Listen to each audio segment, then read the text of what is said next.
Well, thank you again, everybody, for joining us. We're really excited to have you for today's BU Career webinar, Building the Sandwich, the Key Ingredients for a Great Presentation. My name is Jeff Murphy. I'm a member of the Career Programs team in the Office of Alumni Relations. Today's webinar is sponsored by the Boston University Alumni Association and is offered to our 346,000 alumni around the globe. And of course, all of our current students. Throughout your career, BU is committed to helping you define and achieve your professional goals. And we aim to do this by providing everybody with access to a series of valuable online tools and social media communities. As we were just talking about a second ago, we've got alumni and students joining us from some very faraway places. This is the first time today I think I've ever had somebody joining us from Croatia. Just want you to know we really appreciate your attendance and participation in this and every program that we offer. Before I introduce today's speaker, just a couple housekeeping notes from me. Today's presentation is being recorded and will soon be made available for on-demand viewing on the Alumni and Friends website, which you can find at www.bu.edu/alumni. Our speaker today is very eager to answer any questions that you may have, and you're welcome to submit them throughout the presentation using the Q&A function on Zoom. Very similar to the chat, just hover over your screen, click on Q&A. You can go ahead and type your question in at any point. I'll also be keeping an eye on the chat if you want to put your question in there. We'll use both.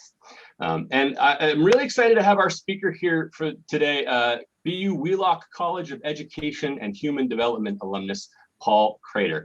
Paul has over 20 years of experience in the arts, community services, and entertainment fields.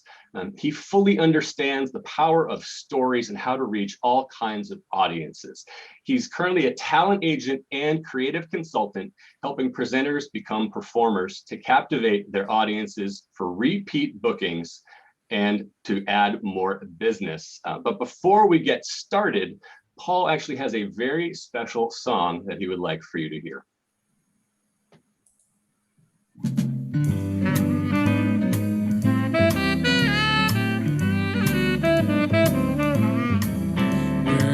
Well, it's over easy, a plate of hash browns.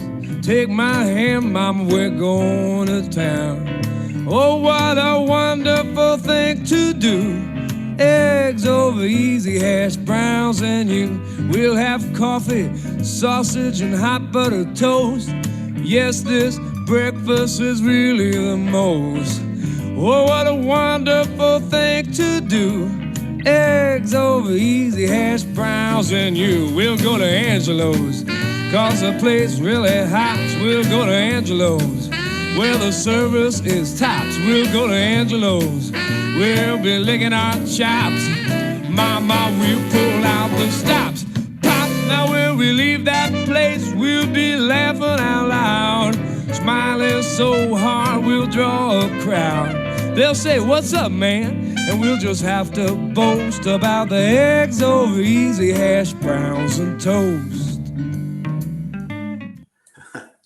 So, hi, everybody. That song was written by a man named Dick Siegel in 1994. He lives in Ann Arbor, Michigan, which is where I went to school and during the fall for undergrad.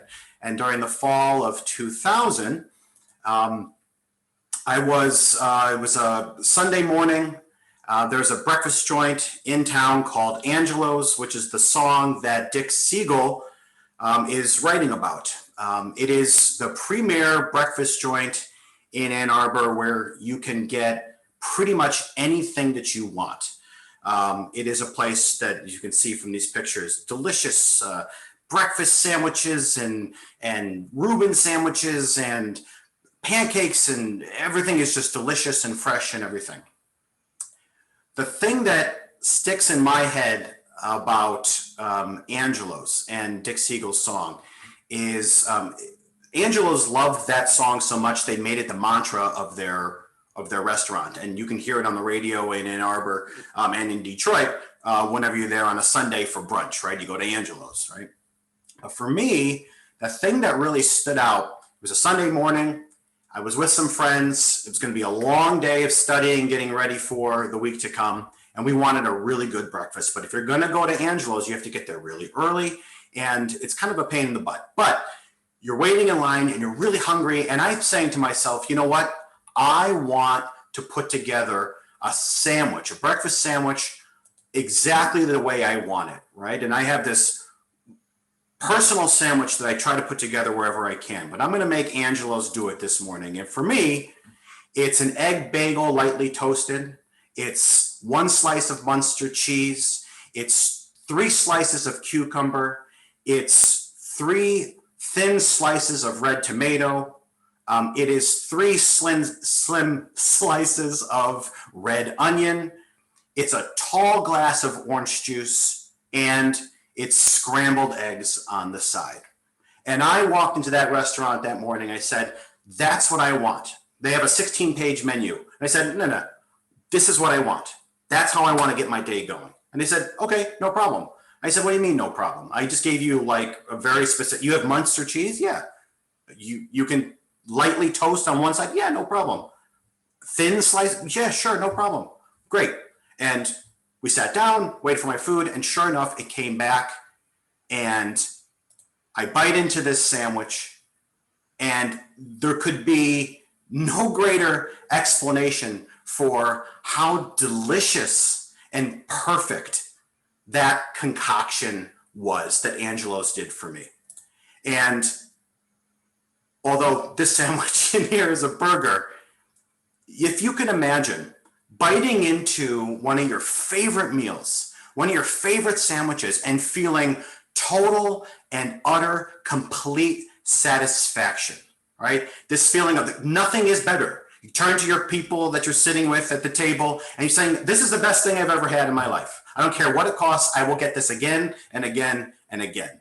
And that is something that has stuck with me throughout my entire life.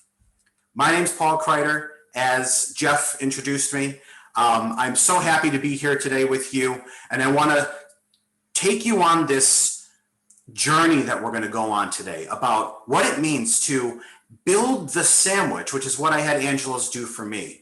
But what that means, not for me, but for the audience that you're building this sandwich for, right? In Angelo's, I'm a patron. I'm someone who buys food from a menu.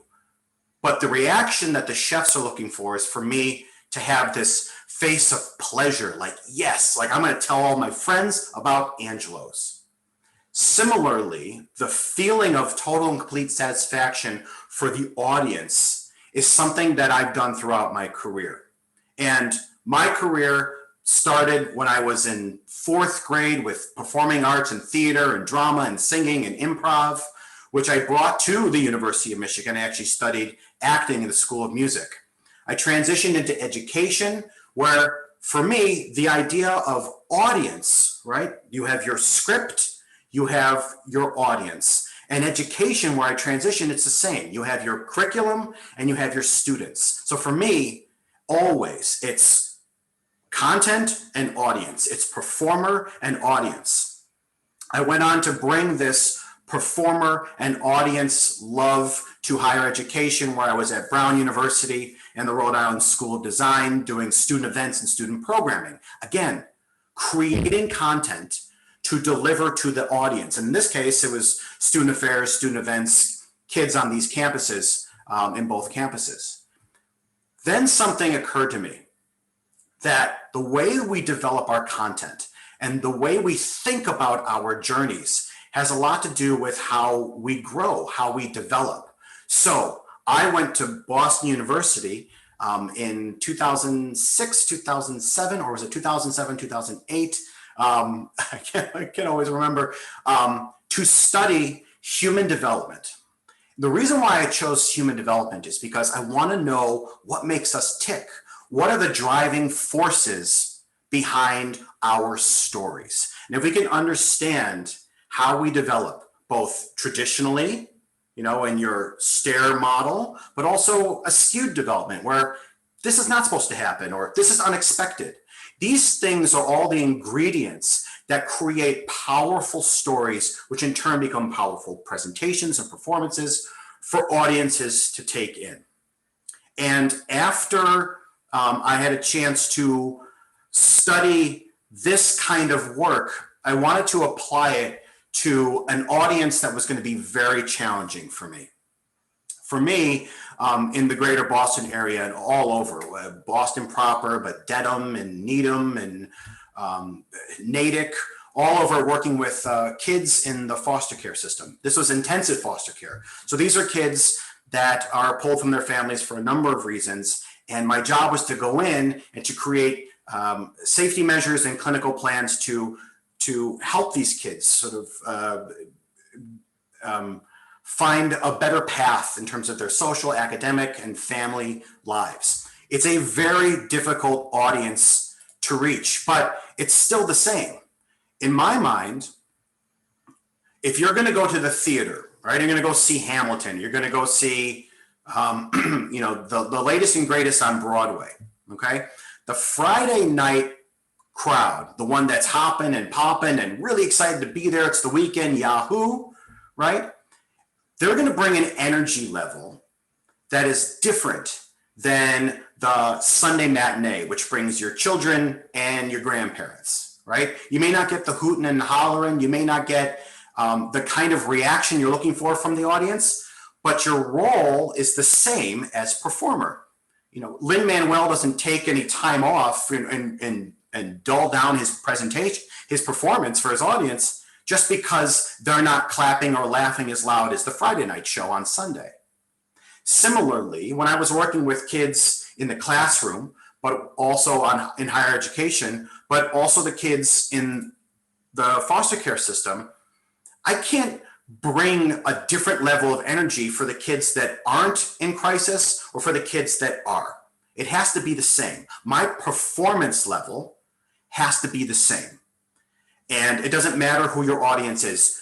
The idea is you bring the presentation. This led me to an interesting career change. As Jeff mentioned, I am a talent agent, and I work for a speakers bureau actually located here in the Boston, well, not here, I'm in Chicago, but in the Boston area, actually in Newton. The company's called American Program Bureau, a speakers bureau that represents talent and celebrities and all sorts of amazing storytellers. And this was an opportunity to bring all my experiences, being around stories, creating stories, reaching difficult audiences, and now exciting other people about fantastic storytellers.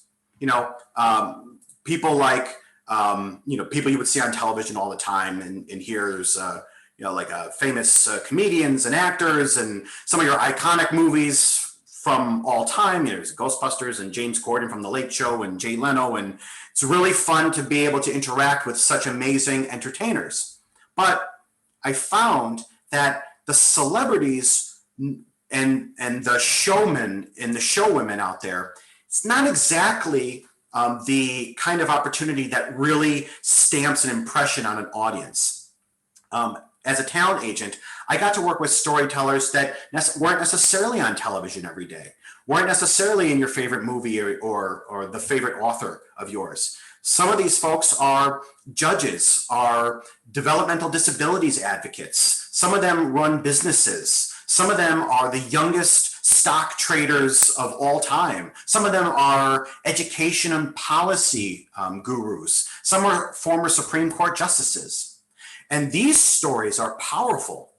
And what I learned as an agent, that if I can inspire with my storytelling ability to my audience, which is the client on the line saying, who can we book? Who do you have?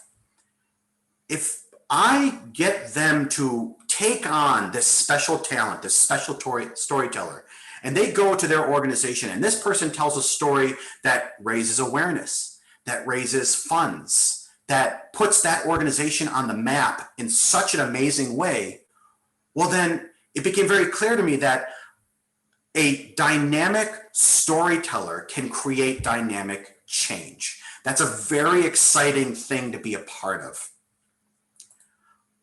5 years into the, I went ahead a little too quickly. 5 years into the 11 years that I've been doing the talent agency work, I started to realize that a company like ours, talent management, doesn't develop talent.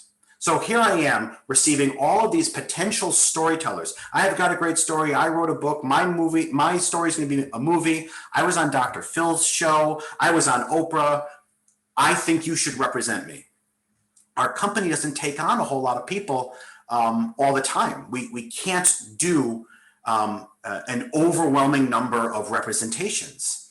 But the reason why is one, name recognition in the talent management business is key. So if someone doesn't have that, it's hard for us to sell and get business for them. But the other is, and with respect, some of these folks say that they're ready for presentations and for performances, but our team sees that they're not really that ready through their media kits, through their video footage, through the materials that we got. They need work, and that's okay. It's okay to need work. But the idea came to me, which is, okay, maybe I can start developing that talent. Maybe I can start working with people that have the seed of a storyteller in them and can shape them and help them and guide them to become not just a presenter of information, but a performer. And that's why I went into my own consulting service, which I call Kreider Creatives Consulting. The goal, as always, okay, is to create this sandwich experience. When you bite into your favorite meal, when you bite into your favorite sandwich, okay, your audience needs to have the reaction that you have every time you bite into that sandwich, that total and complete, utter satisfaction. That is the goal for everything. And what I call this process, I call it artisan storytelling. Like artisan chefs who put together your favorite dish in your 5-seed multi-grain breads and your turkey encrusted with pecans and your olive oil marmalade dressing that they put on it, and you're just blown away by their craftsmanship. For me, that same level of craftsmanship, that artisan storyteller, is what I hope to help people create. That's the philosophy behind the work that I do. This is a good time in my webinars where I usually pause for people to jump in with questions for the journey that I've been on, for the experiences they have, and the philosophy that I move towards. So I'll wait a second, Jeff, if there's anyone who wants to chime in. No questions yet, Paul, but now that we've made that point, I'm sure they'll start flowing in. But great. I'll let you know. No problem. And before we move on, I'll let everyone know too that there'll be times when I'll do this as well. I'll stop and I'll say, this is a good time for questions, or I'll say something. I usually get a question like so-and-so and so-and-so. So this is your chance to be interactive with me as much as we can in this virtual environment. Okay. So Jeff, if there's nothing, I'll move on if that's cool. Sure, keep going. So artisan storytelling, right? So this is my philosophy. For me, what I want everyone to take away is that a presentation needs to have a clear direction. You need to know where you're going at all times. And it has to be on purpose. You don't want to try to figure it out as you go. Okay? Also, the details that are involved in your presentation are layered specifically. It's not information dump. It's not, well, I hope this stuff makes sense. No, it's how are you layering, placing, purposefully putting things together. And the third is it must always be about the audience you're speaking to. It's not how you feel on stage. It's not how much information you want to share. It's not about me. It's about them. Do everything you can to deliver this thing to them so they have that reaction, that oh my gosh reaction, having consumed the greatest thing they've ever heard that day, that week, that month, that year, right? That's the idea. So all of this I want to think of as a sandwich that you're going to structure on your own. This is building the sandwich with artisan storytelling, right? This is a burger, okay? You don't have to think of a burger if your favorite sandwich is a panini or it's a Reuben or whatever. It's my breakfast sandwich from Angelo's, okay? But the idea is that a sandwich has layers, right? You have your bun, you have your middle sections, and then you have your bottom bun, okay? All of it's important, all of it matters. And this building the sandwich process is something that I'm going to go through with everybody now. So here we have the start of your presentation, okay? This is your top bun. This is your introduction. This is very important. You are setting the stage. You are creating an entry point for your audience. You're giving them reason to pay attention. And you have choice. You have a choice of how you do this.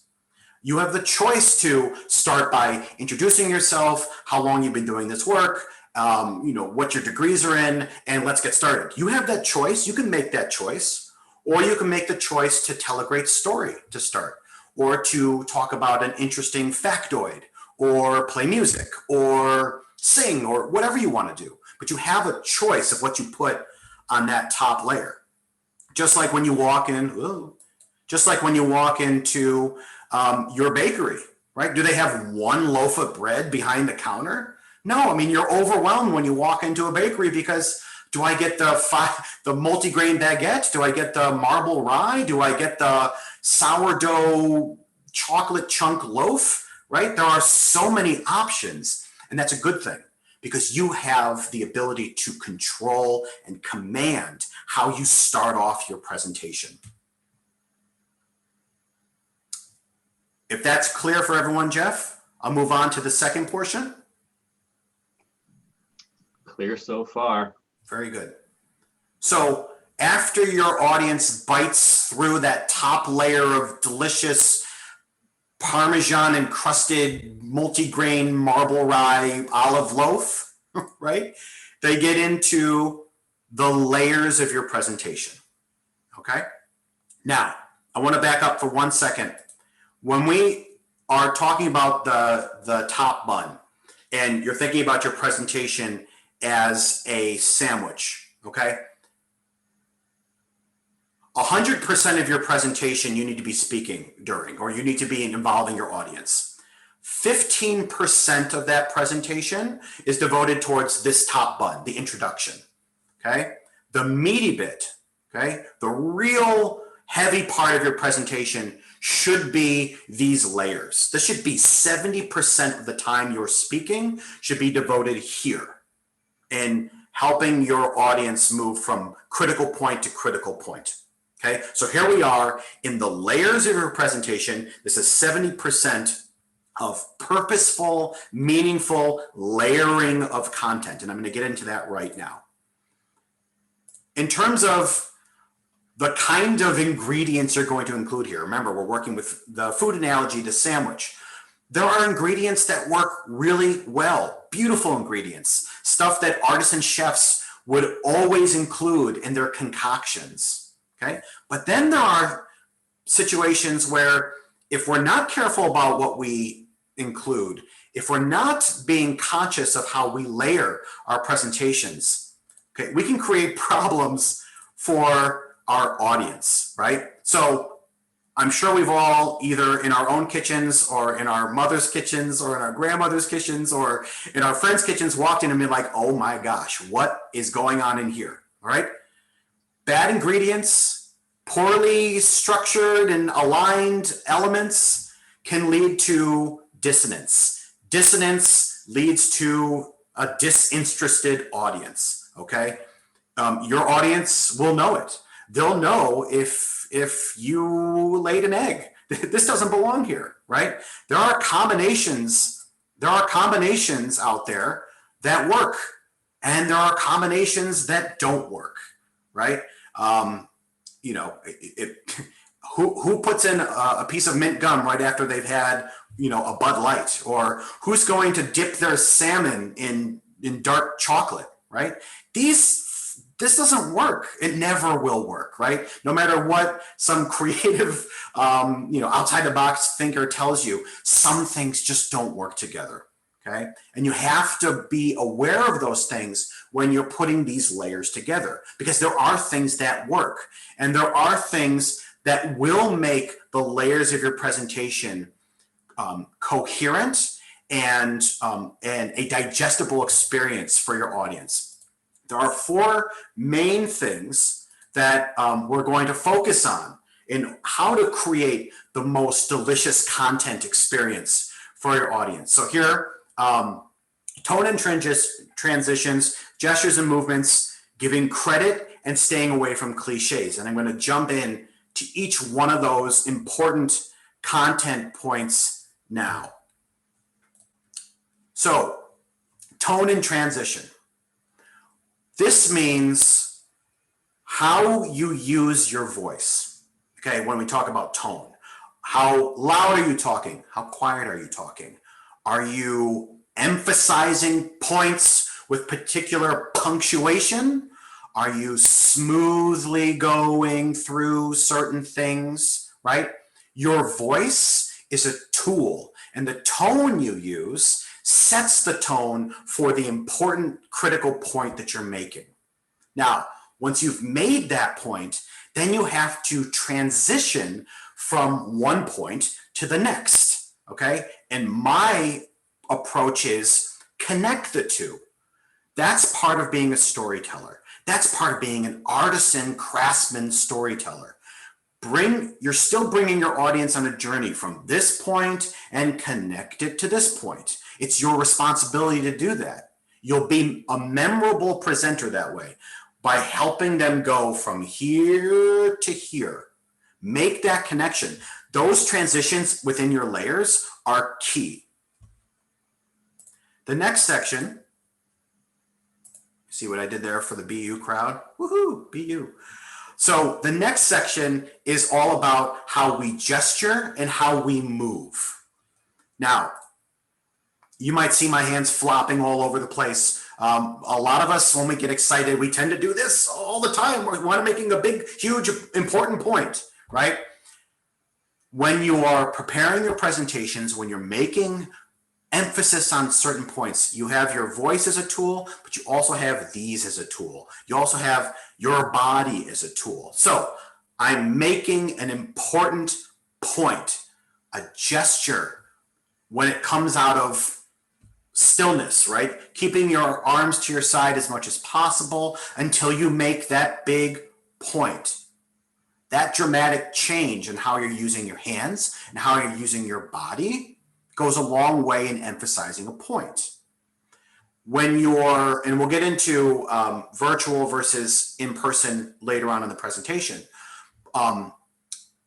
When you're in person, standing behind a podium, hiding behind a podium or behind a microphone is not as powerful as a connecting point than if you're moving your body from stage left to stage right, downstage to upstage. And using choreography, a planned movement, a dance, if you will, between the content that you're sharing and where you're moving. Important point, come to the front of the stage. A point that you want everyone to understand, gesture to everybody. This is important for everyone, right? That's a way of using gestures and movements to further along the critical layers of your presentation. Next, giving credit. So this means, as a professional, okay, the world understands that you build your knowledge off of other people's knowledge. We all do. We stand on the shoulders of other great people. And that's not a shameful thing to admit, nor does it make you seem inadequate as a presenter because you are referencing other people's work. It gives your own work credit. So by honoring others and paying homage to the past and how we got here makes you a much more professional performer. So there isn't anything new under the sun, okay? Unless you're an inventor who invents the next, snozberry flavored everlasting gobstopper in Wonka's factory, okay? What you're saying will have come before you, and it's okay. In fact, it's a good thing for you to build on that knowledge. Some of the questions I get at this point is, well, do we have to worry about plagiarism? Of course, right? Give credit where credit is due. Don't take someone's knowledge as your own. And also, okay, you want to be unique in how you share content. So, which gets me to the next point of the layers. But before we get there, in terms of giving credit, you want to acknowledge sources that further advance your message, that really emphasize that you know your stuff and that you're building on knowledge before. So using sources like, Google says, or the thesaurus, if anyone reads that anymore, or the dictionary, Webster says, or Webster defines, it's like, we've heard these before, right? You'll get more credit by referencing an industry leader, by referencing a peer-reviewed journal, by referencing a pop cultural reference that's trending, a hashtag that's trending, or something that's out there in the world that people are like, oh yeah, I'm aware of that. And that's a unique point. Speaking of uniqueness, okay, which brings us to our one of our last emphasizing point about the middle section of your presentation. Remember, you're here for 70% of your presentation. So all these things go into play. So we have to make sure that you stay away from anything that is cliche, anything that has been heard before, done before. Now, didn't I just say, yeah, there's nothing new under the sun. So how is that possible? It is possible. There are unique ways of sharing and communicating information so that you don't have to reference Webster and you don't have to reference the internet. You can be very unique in how you approach a topic so that the audience goes, that information was unique and your approach was unique, so that you are still there in your presentation.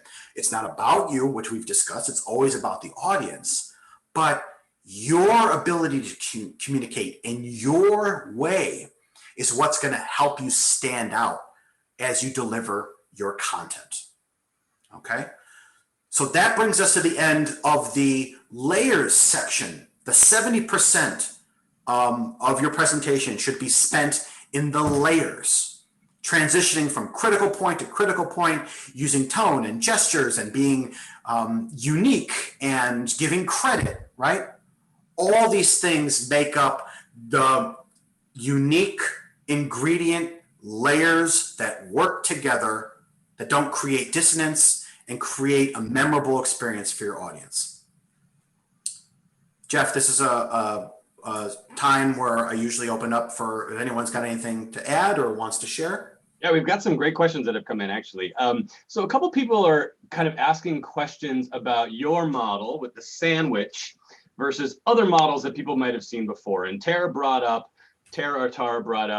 the old analogy of the model of tell them what you're going to tell them, and then tell them what you told them. And Daniel concurred with a comment that he's always used that approach. What's your take on that? You want to poke some holes in that idea? How do these compare and contrast? Are you going to get to that in any way? I don't want to. So these are great questions.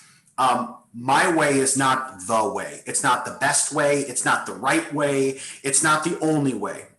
People have been presenting information and sharing with audiences in a virtual environment and also on stage forever.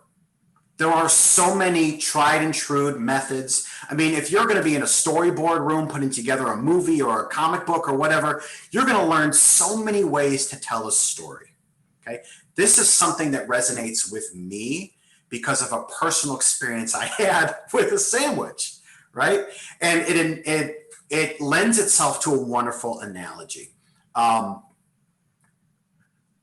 idea is reel in your audience, okay? And if you're going to tell them what you're going to tell them, right, you can still reel them in with a fascinating start, okay?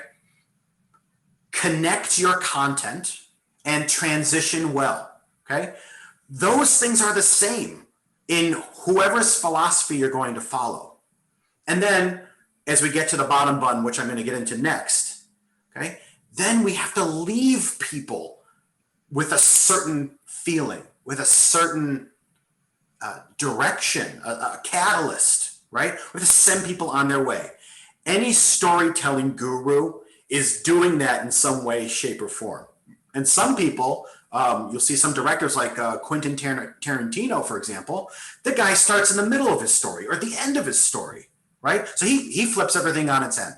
Oh, good for him, right? What he's doing more than anything, he's not giving himself a high five because he's the most creative director in the world, right? Arguably, but because his audience go, there's no way I'm forgetting that. There is no way that I'm going to not tell somebody what I just experienced. So for all of these different methods, and I'm not going to refute or support or deny or discredit any of them, okay? Everybody is in, will do what's right for them. This is something that is, it's a fun, silly, and engaging way of helping you visualize how to do this. So that's funny you mentioned fun and silly, because Sarah asked a question that I was glad to see, because I'm thinking of all of the presentations that I've done that have failed miserably because of the boring details that I needed to share. And Arif texted in here to sort of agree with Sarah's question, which is basically, so Sarah says, as a school leader, there are times when I hope a presentation tells a story and teaches something or is inspiring, but there are other times when I have to do information sharing, something relatively boring like presenting operational or safety procedures. Is it the same exact approach? You use the storytelling sandwich to share really boring, detailed information? Yes, it is. And it gives you an opportunity. Her name was Sarah? Sorry. Sarah. Sarah, it gives you an opportunity to think about delivering boring operational information in a different way. Okay. So that's the idea. You're still the performer. You're still the artisan storyteller, right? I'll give you an example. I'm working with a packaging technology company. They're global, and they put seals on things. They seal up packages, okay? I'm working with their sales teams because their leaders, their CEOs and the marketing leaders, they have great products. They have great marketing, right? You'll see this company on LinkedIn doing all these really fancy animated advertising product. Like, this is our new seal scan technology. And for me, none of that interests me at all. But their marketing is great. I was like, wow, cool graphic. Their products are award-winning. They save lives. These are the products that are sealing COVID vaccinations and shipping them around the world. That's great stuff. And then you get their sales team, which is like, okay, right? They're bogged down in the same sort of, these people just want to know how this thing works. So I'm just going to information dump on them. Okay, well, that packaging technology company is competing with 15 others. That person who just dumps information on their potential buyers, which is who these salespeople are, right? And in a classroom, the buyers are the kids. They have to buy into that material, right? So the idea is the same, which is this might be data-driven, engineering, tech, spec, heavy product demonstration, but it doesn't mean we can't use the 15% of that presentation to get people excited about this product. How do you do that? How do you do that about data heavy, statistical heavy information? By talking about that information in real time. What does this mean outside of this presentation, right? So this packaging technology company, for example, I have them emphasize this product was just an award-winning product as seen on this magazine and so. Guaranteed this product is going to do X, Y, and Z and so. I'm so happy everyone's here today. That's the beginning. Then they go into, this is how this product works. And they talk about the information. And then they conclude, right? Does that make sense of how you can jazz up, you can craft a audience engaging performance, even if it's, I just have to share information. There's always a way. Yeah. We've got just about 20 minutes left, so let's talk about the bottom bun, and then we'll do questions at the end. Whoa, you guys like that? Okay. So after we got through the layers, okay, now we have to conclude this thing, right? Now, the bottom bun, despite how it looks all sort of insignificant in this picture, it couldn't be more important. Remember, 15% of your presentation will be devoted to this section, okay?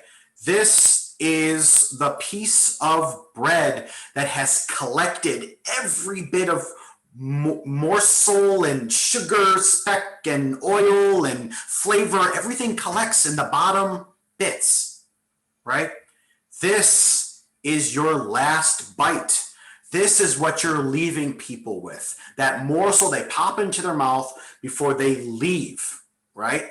The idea, again, okay, is to create this feeling of total and complete satisfaction. This is cyclical. The last bite should remind us of the first.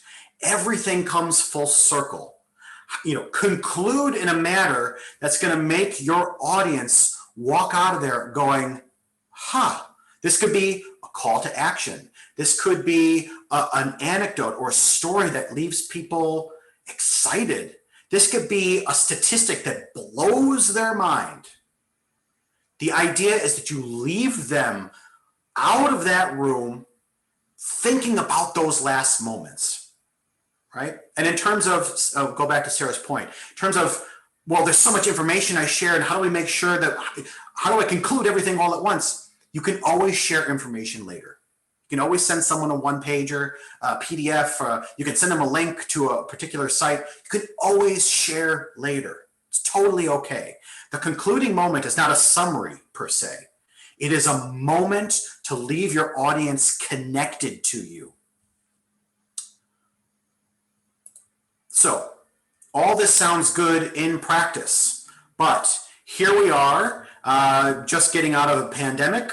Live events are back, I know, because I'm booking them for my clients. I also know that some of you are probably delivering live presentations as well. So I want to focus on our realities, okay? There are a lot of pros for both an in-person presentation and pros for a virtual presentation. I'm going to talk about that now so that you guys can understand how this stuff works in practice, okay?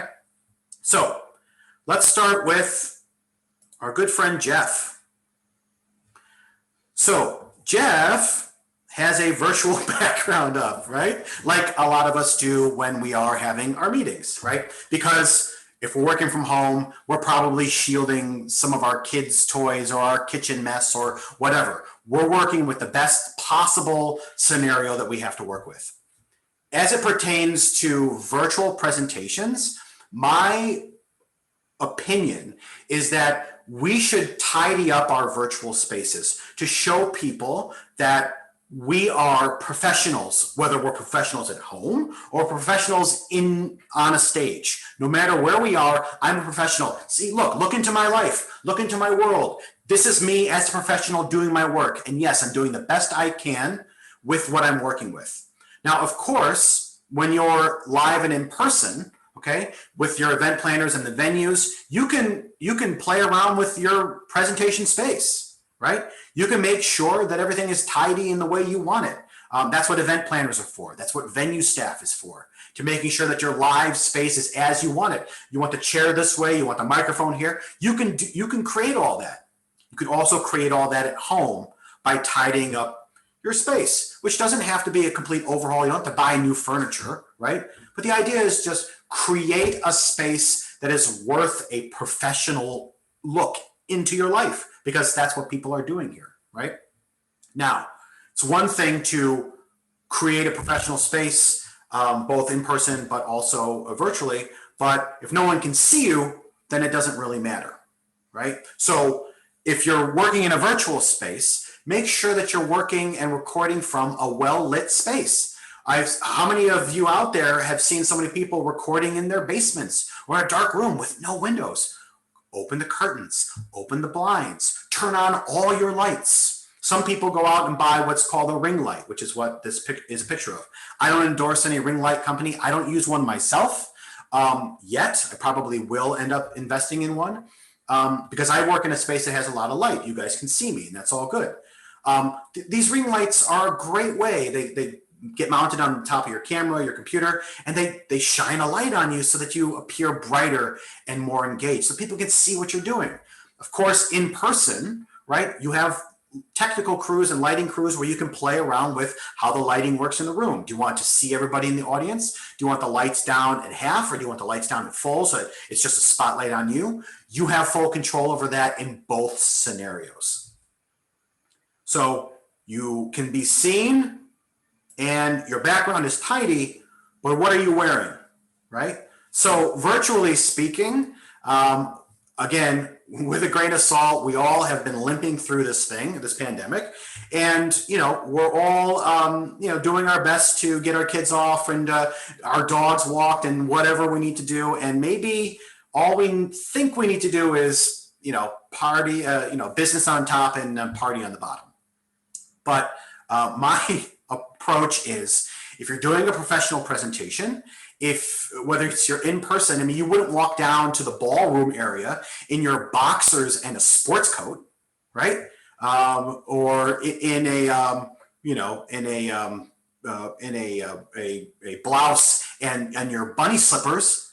You wouldn't do that if you were the main stage speaker. Similarly, you shouldn't do that in your home environment. Okay, dress for the role. I don't have to tell you guys how to do that. BU people are pretty savvy, but you can go on to any kind of website to find out how you should dress, right? How do I do it? What do I wear? This is business casual. This is Cultivated Culture is the magazine that did this work here to give you some ideas of how to dress. Today I'm wearing a polo and khakis. Trust me, I'm wearing pants and shoes and everything like that. So you're dressed right, everyone can see you, your space looks great, but how do you present your content? So in a virtual environment, okay, audiences like you are dying to have people shake things up, do something different, right? So I argue that if you have an hour to work with, or however much time you have to work with, spend 20 minutes on a keynote, 20 minutes in a moderated discussion format with a moderator, so that you're answering pre-planned questions, and then open it up for 20 minutes for an audience Q&A experience if the virtual platform allows for that sort of thing.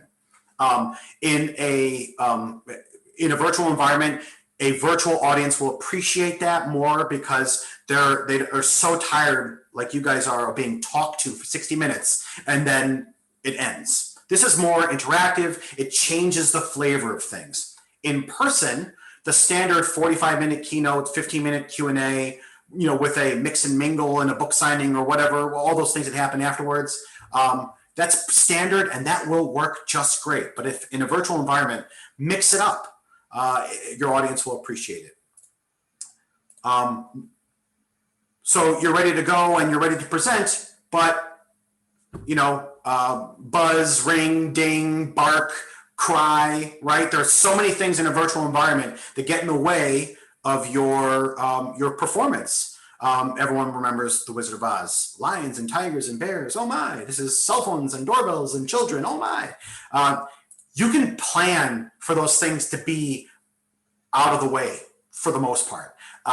Sitters for your kids and for your pets, reroute schedulings that Amazon doesn't ring your doorbell when you're presenting. I mean, when you're presenting, when these things are happening. Shut down your cell phone, turn off your other phone, prepare yourself not to be distracted. Similarly, in a live experience, you can have the event planners suggest, please silence your phones, please no flash photography. That's what event planners are for, is to protect the integrity of the performance of the presentation. So there are ways to control distractions.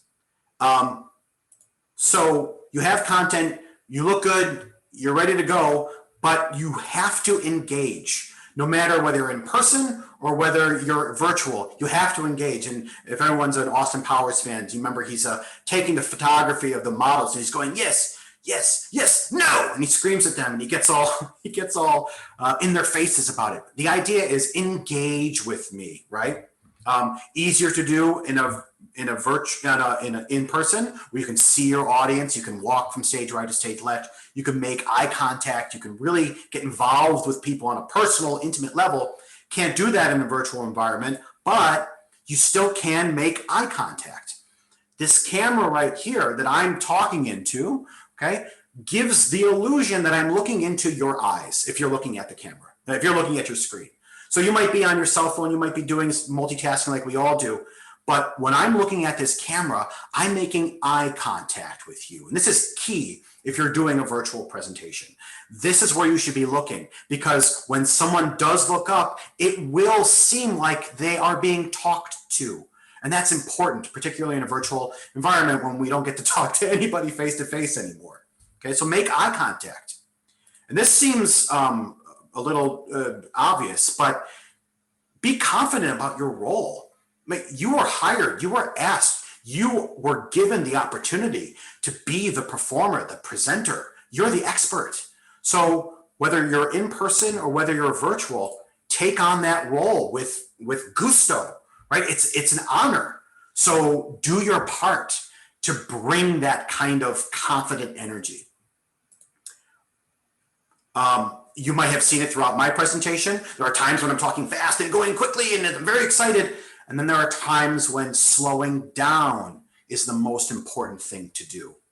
Cadence and how you deliver your message will emphasize critical points more effectively than you can imagine. You might seem like, if you slow it down, that you're going slower than molasses. I assure you, you're not. We just talk real fast when we're not aware and we're really excited to do something. I'm as guilty of it as anybody. But when you rehearse and you focus and you practice slowing things down, that's when your key points become so effective. All that comes with preparation, folks. Okay? We have to prepare, we have to pre-plan for all of the things we expect to go right and all the things we expect to go wrong, because life will happen and you're going to have a plan B in place. That does not change whether you're here in this box or whether you're with a virtual audience, or in an in-person environment, because the goal is always to make the audience thrilled. Because, my gosh, particularly you virtual audiences out there are looking for something different. We need to be satisfied. Like, enough is enough. Come up with something different, with something new, and figure out a way to perform the stuff you normally present. Jeff, that's the end of that section, and a good time to talk about next steps or questions. You tell me what you need me to do now. Yeah, we've got a few minutes left here. Paul, do you have a hard stop at 1 o'clock, or can we run over a little bit? Because I know you've got a little bit more things to talk about. I can run over a little bit. Okay, and if that's okay, if anyone needs to go, that's fine. But I will go through these things expeditiously so that I'm sensitive to everyone's time. And I recognize that, as you said, folks will have to leave. We did have a couple of folks that wanted to know, and I think are impressed with the technology that you're using. You're obviously not a paid spokesperson, but would you mind sharing what you're using today to share the slides? Sure. Let me put up my good friend, Mr. Tortoise. Mr. Tortoise. This software is called Prezi. Prezi. I do not work for Prezi. I cannot get you a deal with Prezi. I have nothing to do with Prezi. I decided to go with Prezi because of one of the speakers, the talent that I work with at the talent agency I work with, did a presentation using that software. I had never seen it before. Prezi's not new. Actually, Prezi's been around forever, but they have, I don't know if the pandemic has really made them up their game, but they really came out with a format that put the presenter, me, as much as part of the show as the content. And as you guys can see, and I talk about choreography, dancing with your material, having precise movements for when you're gonna emphasize a point or when you're gonna bring that point back and when you're gonna try to transition onto a different point, right? And then you can bring on that new point when you're ready to get there. Prezi allows you to perform and dance with your content more than other software out there. You have the ability to do something similar with others, but this has worked for me, and I hope everyone likes it. I mean, I hope it allows me to be like the news anchor that I'll never be. Be like, and story today is be prepared, right? So that's Prezi. And also about your presentation, Arif was asking, he noticed that your slides are, presenting and capturing some information visually, but then you're really more specifically speaking to the details. Is that something very specifically that you would recommend always doing? Or I guess, when is the right time to get really granular with details on the slides themselves? So, consumer behavior and neuroscience, and I will get you the quote. So I'm working with a gentleman who studies consumer behavior and neuroscience because he's a sales guru.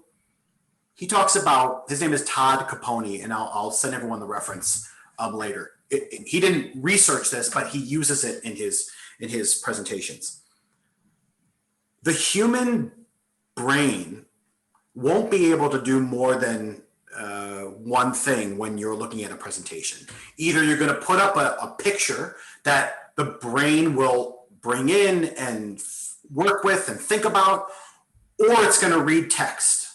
So doing both or overwhelming the brain with both, like a vibrant picture and a paragraph, it's going to get lost. That's neuroscientific evidence that proves that. So what I do in my presentations is I try to go picture heavy. And I have some notes on this end of things. You guys can't see it. I have some notes, but I never read my notes. I only use my notes as like cue cards, like, oh, this moment or that moment. You'll never see me reading anything. For me, as a performer, that matters to me in terms of connecting with you, the audience. I will never read a script on stage, right? I will never read a PowerPoint's text to anybody. Neither should you. Now, do you have to memorize all your material always? No. Can you bring note cards up with you? Yes. But you should be more of using notes as a reminder of where you're going next, as opposed to relying on your notes in order to take yourself to the next point. Does that make sense? So that actually brings up a good point. What kind of rehearsal are you doing? I guess it depends on, your audience and what kind of presentation you're doing and how comfortable you already are with the material. But what do you recommend for people? So I would recommend first doing it on your own, record it, and then watch it, right? However many fumbles or mistakes or whatever, it doesn't matter. Record it, watch it, then take notes on your presentation, then do it again, record it, watch it again, and see where you have improved. Then you should do your presentation for a real person, right? Whether that's your spouse or your children, if they have the patience, or a friend, depending on your COVID pandemic, whether you're vaccinated or not, how comfortable you are. If you can't get yourself in front of somebody, above your camera, this is my camera up here, put a picture of somebody that you could talk to, right? Put Jeff's head, right in front of you, right up there, and talk to Jeff. Do your presentation for Jeff. And if you have to look down for a note or two, fine. Okay. Presentation software will give you notes too, to look at, but do it rough, record it, take notes. Do it again with your fixed moments, and then do it for somebody ideally or to something. That's how I would ask that you rehearse your presentations. Well, Paul, I hate to run over on everybody, but I know you've got some good stuff left. So let's, if I could ask you to share the rest of the content that you wanted to share with everybody, and then we'll try to wrap things up. Great. So, and I'll go through these quickly because this environment doesn't allow me to do it the way that I would normally do it. Sometimes in Zoom, you have people's faces in a box or whatever. It's okay. But this is an exercise you guys can do on your own. Okay, this is a simple Venn diagram. And I want you to, the way a Venn diagram works is you put unique factors of one element. In this case, it's a sandwich. Unique factors of another element. In this case, it's a story. It could be a movie, a book, a television show, and list the unique factors of both, and then the common overlapping factors of both. And what I'm trying to emphasize is that, the picture of the guy with the food, right? I'm trying to emphasize this feeling, is the connection between what you're consuming and how it makes you feel as a patron of a restaurant, and when you're reading or watching or experiencing a story, how that makes you feel. And what you'll find when you do this exercise is that the middle areas, you'll find there are so many common elements, and that's a way of thinking about your presentation, building your sandwich, the artisan storyteller, the artisan chef. Okay, so it's an exercise you can do on your own. There's another exercise you can do on your own, but I'll do it for you. And this is, you guys may have been familiar with this exercise already. It's a writing exercise, it's a drama exercise. It's called How to Build a Peanut Butter and Jelly Sandwich. This is peanut butter, and that is jelly. And I asked for someone, in this case, actually, Jeff, why don't you do it? If you don't mind. Sure, let's do it. Okay, so, we have a volunteer. Thank you, Jeff. Thank Jeff, he's up in that box. Okay, Jeff, your job, okay, is, and you've never done this exercise before, right? No. Your job is to tell everybody here how you would simply make a peanut butter and jelly sandwich. How would you go about doing it in your own way? I would head down to my kitchen. I'm going to grab the peanut butter out of the cupboard and the jelly out of my refrigerator. Get a plate out of the cabinet and a knife out of the drawer. Put 2 pieces of bread down on the plate. Peanut butter on one side, jelly on the other. Put them together, and you gotta cut it in half diagonally, not horizontally. A nice move. That's a good one. Great. Everyone got that? That seems pretty standard, right? Like everyone would, if you eat peanut butter and jellies or whatever, turkey sandwich, you're doing the same thing, right? This exercise is an exercise in detail. So Jeff gave us some pretty general directions. Oh, I go downstairs to the kitchen, I go to the refrigerator, I grab the peanut butter, I grab a knife, I open the drawer, I grab the jelly, and I put the things together and I have a sandwich. We can fill in the gaps in our own head. But for someone who's never done that before, if you're going to give them a script and explicit directions on how to do that, well, you'd have to say something like, the kitchen from my bedroom is about 16 steps. I'm going to take 16 steps from my bedroom to my kitchen, which will land me right in front of my refrigerator. With my left hand, I'm going to grab the right handle, or the left handle of the right handle of the refrigerator, and I'm going to open it towards me. On the second shelf is my Smucker's raspberry jelly. I'm going to grab it with my right hand. I'm going to close the refrigerator inward. I'm going to let go of the handle. I'm going to turn around and walk 2 steps to the island in my kitchen, and I'm going to gently place down the glass jar of jelly. Okay, so let's stop. That's totally ridiculous, right? No one talks that way. No one in their mind does that when they are going to put together a peanut butter and jelly sandwich. Okay, but Jeff didn't tell us what kind of jelly he uses. That's kind of important. Is it marmalade? Is it blueberry? Is it raspberry? Is it strawberry? He said he got peanut butter. Well, what are we talking about? Are we talking about store brand? Is it Stop and Shop's brand? Is it Jif? Is it chunky? Is it smooth? right? What kind of bread are you using? Where did you get the bread from? Does it magically appear, your bread? Is it in a bread box? Is it in a bag?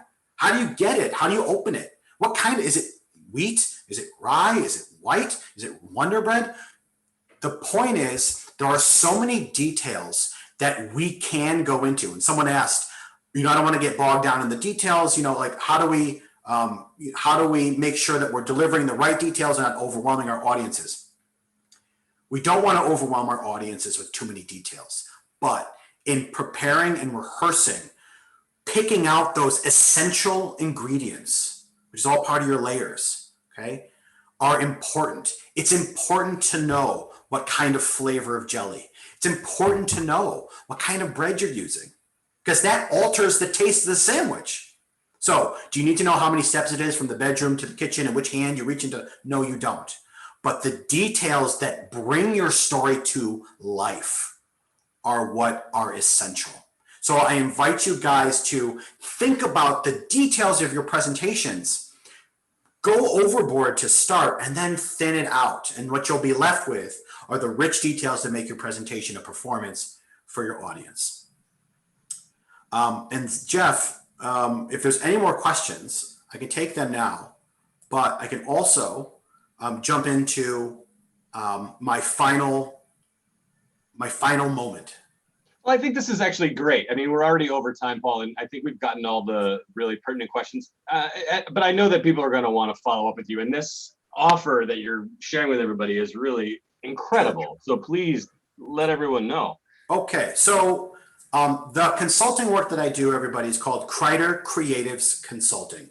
You can find us at KreiderCreatives.com. I include the link here. This is not you can write it down. I wish it was a clickable link for everybody. It's not. It brings you to the frequently asked questions section of my site, which will describe what these sessions are all about. So here's the deal, okay? First, what I do, and this is where I'm going to read my statement verbatim. This is the only time where I really do that, okay? What we do is we transform business and professional presenters from forgettable speakers to fantastic performers who can reach any audience and every client. Okay, I wanted to read that verbatim because I worked really hard on that statement. I don't know if it's perfect, but it does the job, which is if you present for your work because you're a leader of your company, you're a thought leader, or you have to speak for your profession, then my service, which will transform you from everyday, I say forgettable, and I don't want to hurt anyone's feelings, but the idea is that I'm not going to remember that, but I might remember it because it was just like the last one I saw. So we don't want to be forgettable. We want to be memorable. We want to be fantastic. You want to be a performer, not a presenter.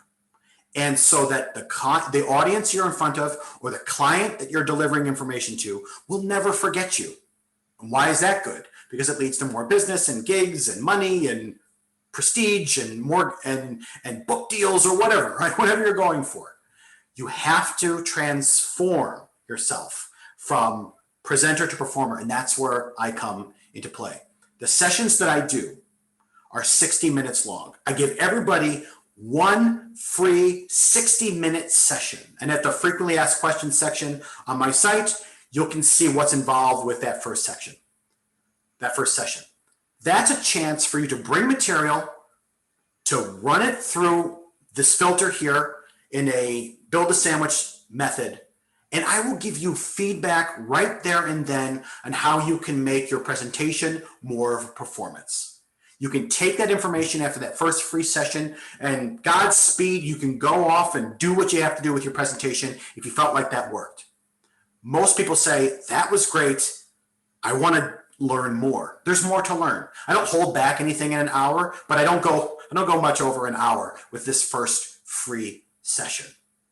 After that first hour, if you feel compelled to want to learn more and grow from presenter to performer, then we can sign on for more sessions, and those become a paid service opportunity. But the first session is free. Anybody who wants it, who fits this bill. It may not be for you. It may not be who you are. It may not be a service you need, but everybody gets it. And you can contact me at my email, on my site. There are plenty of places to click and sign up, and I will be in touch with you when you're ready to get started. I'll make this bigger so everyone can see it.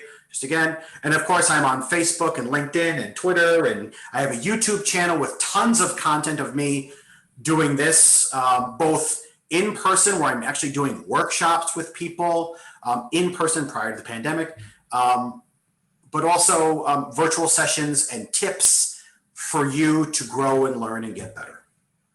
Paul, the whole hour and 12 minutes has been amazing, but this offer that you're sharing with everybody is really quite impressive. So thank you so much for everything that you've shared today and will share with our audience. I think many people are probably on their way to their kitchen to make a peanut butter and jelly for lunch. But again, decide if the crust is on or off. That's right. On behalf of the entire university and all of our alumni and students around the world, thank you so much for everything that you've done for us today. I really appreciate it. It's my pleasure. Thank you for being with me today, everybody. And good luck out there. I hope to hear from you. And Paul wasn't kidding. I am actually have my virtual background up to hide my children's toys, but I also did want to make sure that you know about BU Connects, which is our brand new online networking and mentoring platform for the university community. If you've not joined, you can go today to buconnects.com, be up and running in a few minutes to find people to network with or even a mentor. We make it easier than ever to find people who are willing to help you find that next great job and those kinds of things. So highly encourage everybody to sign up today at buconnects.com. Thank you again, everybody, for your time. Thank you to all of our donors. But again, most importantly, thank you so much, Paul. This was amazing. Should I leave everyone out with a little Dick Siegel action? Absolutely. Let's hear more about, what was it? There we go. Angela. Everybody, I hope you have a great day or a great evening. It's so easy. Let her hair's brown. Take my hand, mama, we're going to town. Oh, what a wonderful thing to do. Eggs over easy, hash browns and you. We'll have coffee, sausage, and hot butter toast. Yes, this breakfast is really the most.